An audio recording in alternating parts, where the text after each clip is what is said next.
think it's recording.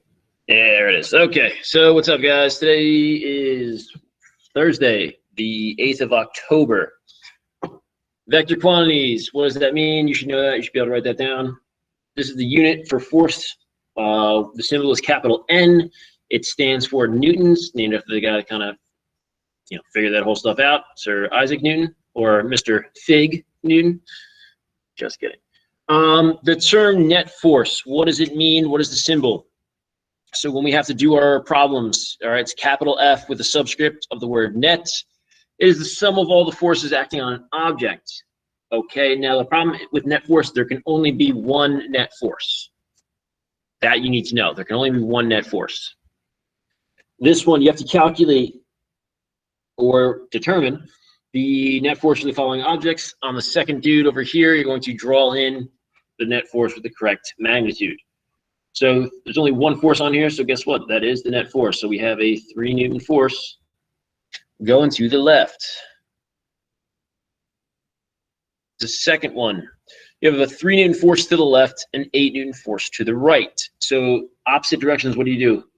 Subtract. So 8 minus 3 is 5. Which direction has a larger number?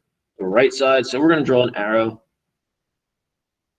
to the right, and that, John, is going to be 5 newtons. That is the net force. Okay, this next MacGyver. Well, crap. Now we got multiple things going on. So same direction, you're going to add. So 3 and 5 is like saying we have one 8 Newton force going to the left. So we have 8 to the left, 8 to the right. Well, guess what happens there? They can to balance each other out. So we have 0 newtons as our final. Okay, so this next one. You guys haven't, I don't know if you guys have the equation written on yours, but you're going to need that. So when you can't, like in these problems, add or subtract until there's just one left. So if you have one left that's in the Y direction and in X direction, you can't add or subtract them together. You would have to use this equation. So for example, let's treat this dude like, all right, 2 separate pieces at first. The Y direction, you have 5 up, 4 down. The net Y direction force here is going to be 1 Newton, 5 minus 4 is 1, in the upwards direction because that dude is the bigger of the two. Then we're going to pretend like they're not there for right this second. Okay, now we got 7 left, 3 right. 7 minus 3 is 4. And what direction it's going to be is going to be left because the 7 is the bigger of the two. So we have a 4 Newton force to the left. Okay, well, again, net force is only 1, so we got to add or subtract these. Oh, snap, we can't. They're not in the opposite directions. They're not in the same directions. So crap. Basically, they're going to form a triangle. So if I took this 1 Newton force and I slid it over, you can change the you can change where you place the vector as long as you don't change the direction or its magnitude. So if I just put the 1 Newton vector here, all right, our net force is going to be like this hypotenuse here. And we need to figure out what that value is. We need to figure out that value. So using the equation, it doesn't necessarily matter who you put as A or B. You have your 4 squared plus 1 squared, square rooted. 16 and 1 is 17, square root of 17. And that is going to leave us with a value of 4.123 and change, but I like the fact that it came out to 123, so I'm leaving it like that. Now, in the bottom drawing, you have to give the value or the magnitude of that vector, the resultant vector, and the direction. Well, kind of seeing how we have something going to the north and to the west, our drawing vector we would put in somewhere in the northwest direction, probably closer towards the west because the 4 is greater than the 1, so something like that. So you guys would draw in an arrow like that and then label that it is 4.123 newtons.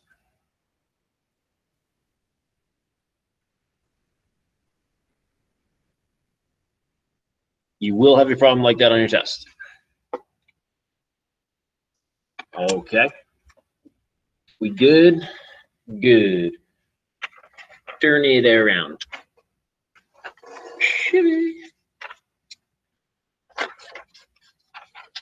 Okay, now from our from the PowerPoint, or sorry, from the Google Slides that I had posted yesterday about mechanical equilibrium. I had a couple people say that they like the PowerPoint. PowerPoint, it's good. It's pretty helpful for this topic here because this is kind of an easier topic. So basically, you got to know the difference between, you got to know what net force is, what a force is.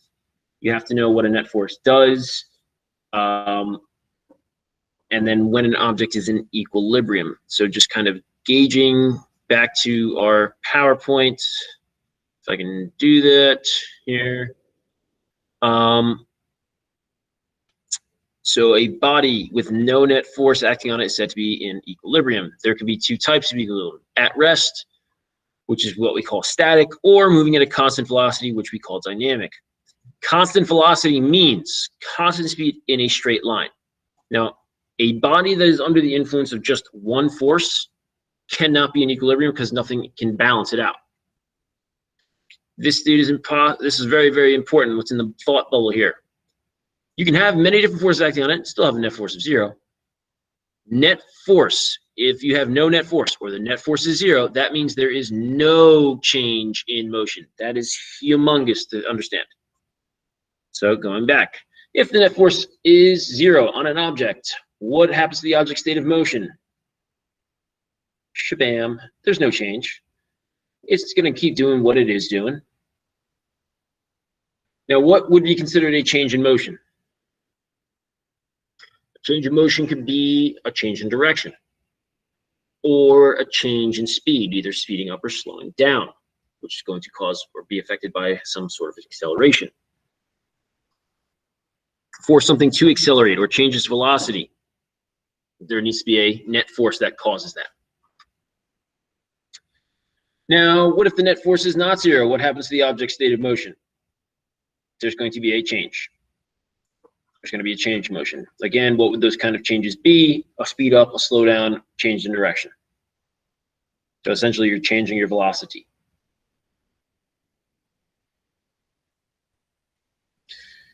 When an object is in a state of mechanical equilibrium, what does that mean about the net force acting on that object? Well, that means it's 0.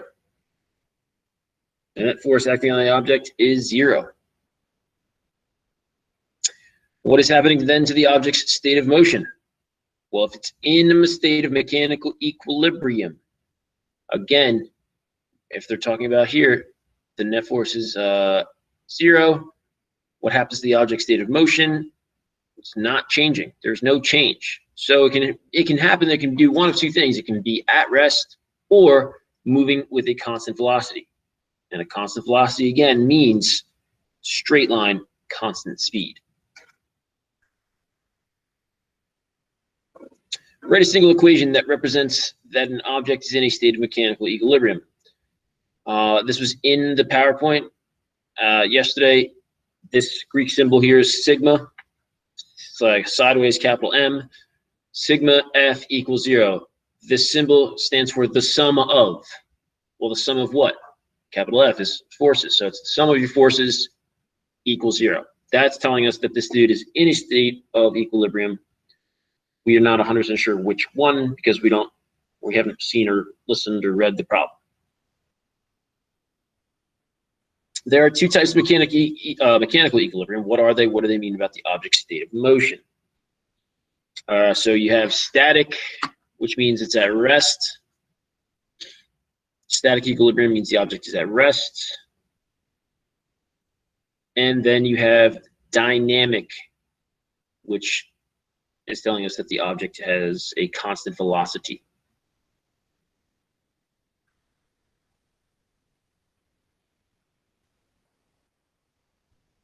All right, and what does constant velocity mean? I put it in my little quotations here. Straight line, constant speed. Hell yeah.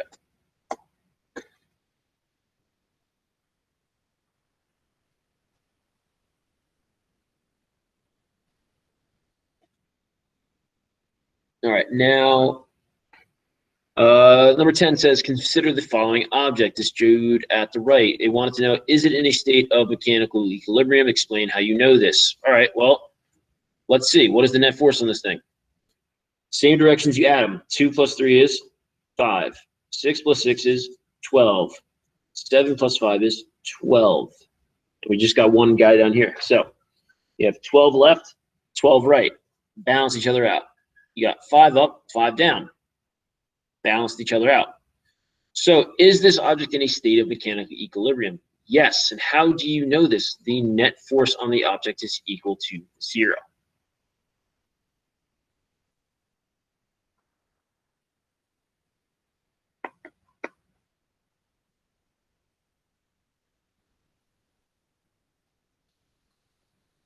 The net force there is equal to 0. Let's see. So can you guys conclude, based on all of that information that was given, whether or not this object is in a state of static or dynamic equilibrium?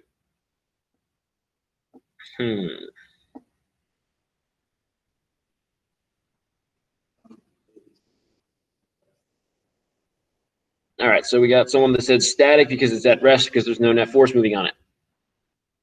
Not a bad guess. But again, if we look back at our notes here. Nope. Yep. A body with no net force is in equilibrium. There can be either static, which is at rest, or dynamic, which is at a constant velocity, both of which have a net force of 0. Static and dynamic both have a net force of 0. So can you actually tell? Yeah, no, we can't. There's not enough information in the problem. It doesn't say that 2 kids are playing tug of war on a box. The box has a weight of 5 newtons. If it's on the ground, the normal force has to be supporting that. Otherwise, it would fall kind of through the floor. So we got 5 and 5 that balance. And, you got siblings, 2 brothers pulling with 6 newtons, and then 2 sisters, one's pulling with 7, one's pulling with 5. It wouldn't go anywhere. So in that case, you can tell me that it is moving or it is not moving. It would be at rest.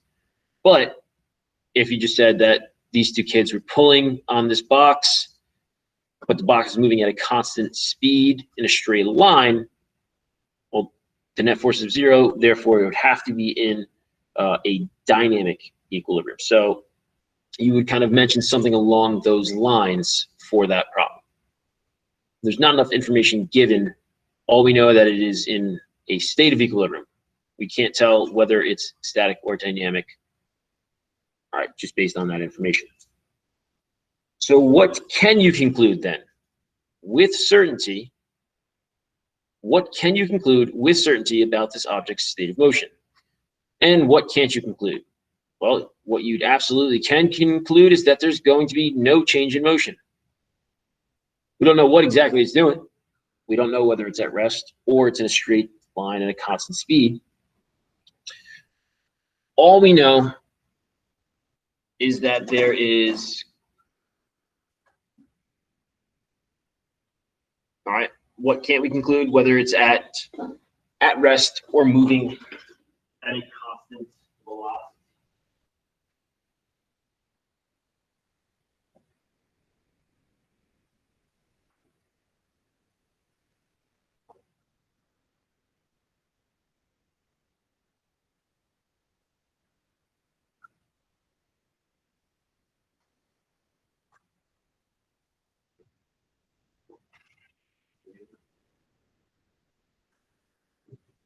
Oh.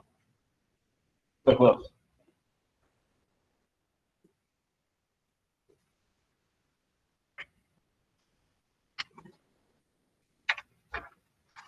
Okay, so now, guys, I want you to go to the second worksheet. Guys that I have in class, I've handed you a blank copy. Guys at home, this is where hopefully you had a printer to be able to answer or to do this, because this one you're going to kind of have to wind up drawing out a bunch of these things. So the front side, very, very simple. You are given what we call a free body diagram. A free body diagram is literally just a box that we draw that can be anything. You want it to be a bald eagle, that's a bald eagle. You want it to be a Lamborghini, that's a Lamborghini. You want it to be, the Yankees winning the playoffs? No, I mean, I wish, but, whatever we're talking about. So if a problem says a skydiver, you can just draw a box and that can represent it. The vectors are going to represent all the forces acting on it. Now, in the bottom right-hand corner, it tells you what the net force needs to be. You have to figure out, then, the missing pieces of information. So since it's saying here the net force is 3 newtons to the right, and it doesn't mention anything up or down, that means the up and down have to balance each other out. So if I have 12 up, that means you need to have 12 newtons downward. What is my value going to be here then? This rightward force. 15 newtons. Now, 15 newtons is the correct answer. Someone had in my one class, just read it real quick and they said 9. Okay, that's a common error.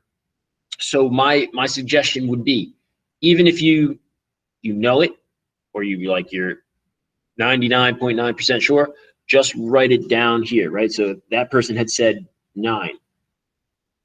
Okay, well, 12 minus 9 is 3, but it would be going to the left because the 12 would be bigger. So, dang, can't be that guy. So we said that it was going to be 15 newtons. Now I'm just gonna write it down next to it just so I can double check. All right, opposite directions we subtract. So 15 minus 12 is 3. The 15 Newton arrow, guys, that side is bigger, so it would be going to the right. And you guys are going to complete the rest of those. Just note for the bottom one, they tell you what the net force is, but notice they don't give you a top or bottom value. So what does that mean?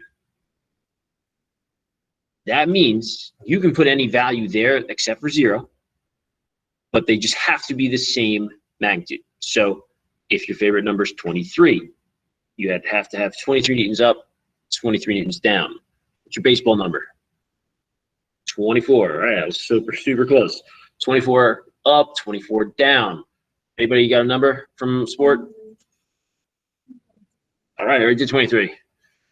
18. Okay, so if it's 18 up, you're gonna have 18 down. If it's, if you wanted it to be 50, it could be 50 up, 50 down. Whatever you guys decide, just note that the top and bottom do have to be the same. So you guys will be able to complete that. Now turn to the back side. This may look a little confusing, but it's a lot easier than the drawings. Drawings help. All right, the drawings do help. So basically they're saying is this dude who weighs 1,000 newtons is standing in the middle of a board that weighs 200 newtons. So someone in my one class said, wow, he's 1,000 pounds. No,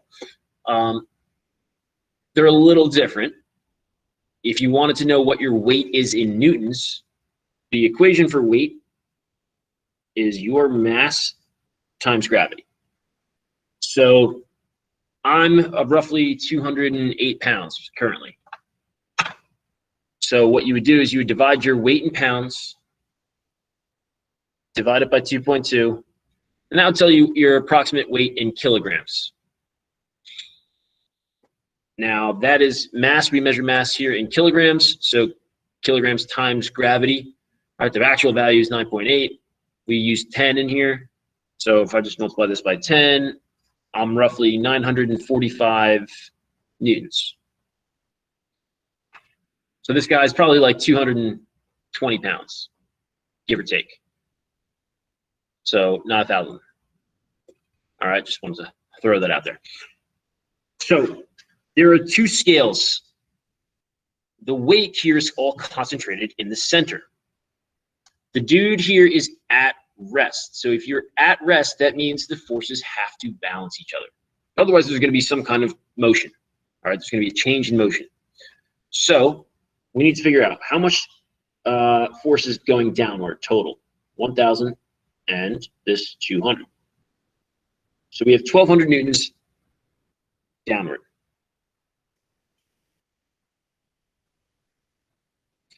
Well, that means we have to have exactly how much going up. 1,200.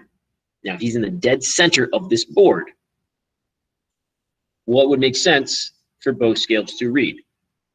Half of the weight. So on each scale, you're going to wind up getting 600 newtons and 600 newtons. That's not too shabby. It's not too bad. So the next problem is very similar. It's just that now he's skewed it over a little bit to the left, as is shown. And now that he can actually look and see, he can see that this scale is reading 850 newtons. So what would the other scale read? Well, half and half, right? Wouldn't it be 850? No. What? Again, how much do we have going downward? You have 1,200. Now that he's shifted over, it should make sense that this part of the board and scale is kind of holding up more of the weight. So this side is going to be the difference of. So if you have 1,200 down, 850 up, you're going to subtract them.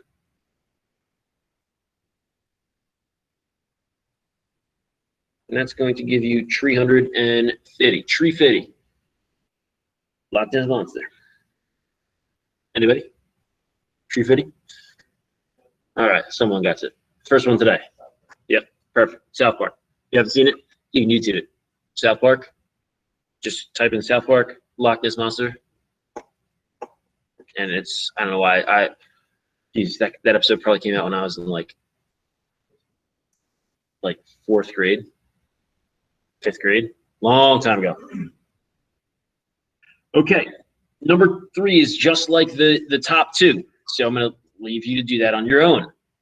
This one is a test question. It also, I believe, is on your midterm. So I'm going to walk you through this guy, the whole wiggity wax and everything. So it says that you have a 1,000 Newton crate resting on the surface. Now it is connected to a frictionless pulley that is attached with this iron block here of 500 newtons. There is friction between the crate and the surface, and it is enough to keep the system at rest. Okay, rest, that's a big piece of information.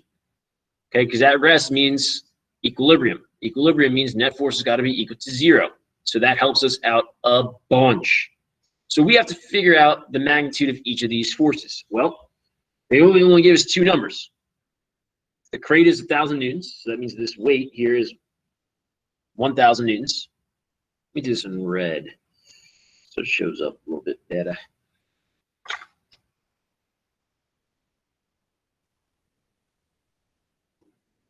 So we have the weight here is 1,000 newtons, and the weight of the iron block is 500. All right, well bet. This thing's at rest, right? So if the weight down is 1,000 newtons, the normal force, which is, or support force, going up here has to be what? It has to be 1,000. Because otherwise this crate would be kind of like moving or accelerating in the downward direction if it was less than that. They said that, again, the whole thing's at rest. So the iron block is a weight that's trying to pull this whole thing down with 500 newtons. So you have 500 down. How much do you have going up? It's 500. Got to balance. Now, this is all one cable, frictionless pulley. So the tension along this cable is going to be the same at every single point. So the tension here is 500. The tension here is 500. The tension here is 500. The tension here is 500. So if you remember that, then the rest of this is, I mean, now the last one is just pretty much common sense. Okay, you have this guy balanced, this guy balanced, tension this way, 500 to the right. The thing is at rest, which means everything has to balance. The net force has to be 0. So if you have 500 right, you need to have a frictional force here of 500 newtons. Now, if the crate and block in this question were now originally moving at a constant speed, would the tension in the rope be different? Would it be the same? Would it increase? Would it decrease? We're going to say, let's say, constant speed, straight line. If that is the case, then you're looking that the tension in the rope is going to be the same. Because if it's moving at that constant speed, we're assuming here it's going in a straight line, then you are going to wind up having a dynamic equilibrium. So the sliding system would therefore be in a dynamic equilibrium, moving at a constant speed in a straight line. Okay, so you definitely need to know how to do this. You're going to have a question like this on your test, same drawing, different numbers. Okay, it could be 1200 and 600. It could be 23 and 17. It doesn't matter. As long as you know that this guy down and this guy down have to be balanced out and that the tension is the same along, you got it. You would have it. All right. So guys, that is going to be it. You guys can finish those problems for the homework. Please make sure that you take a picture of your answers and the work that you show and attach it to your Google Doc and then submit it. All right.